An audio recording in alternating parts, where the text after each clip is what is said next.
In this video tech tip, I want to quickly cover a way to be able to get a profile along a path.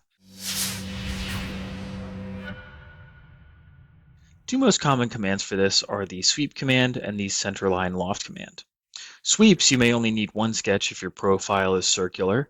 You can just toggle a button to make it a circular profile of a chosen diameter.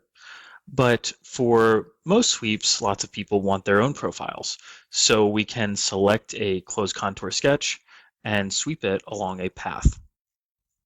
This is one way to be able to do it. And there are some options for things like torsion along the way as well.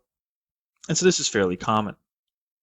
Another way to be able to do this, if we have to make a sweep between two different profiles, for example, a rectangle and an ellipse, would be a centerline loft.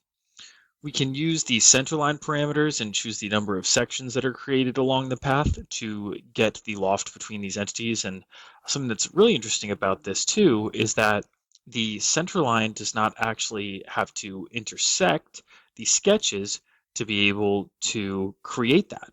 So for example, if we move that rectangle, maybe we're not piercing the rectangle at all, we can still create the loft. Obviously, that's going to go sort of shortest path. But when we add the guide curve, obviously that won't work here. So a center line is required to actually create that path. And you can see in the projection, we're able to follow this path fairly closely, even though we're not intersecting. So in summary, sweeps are good for the basics, and centerline lofts can be used to achieve more complex solids.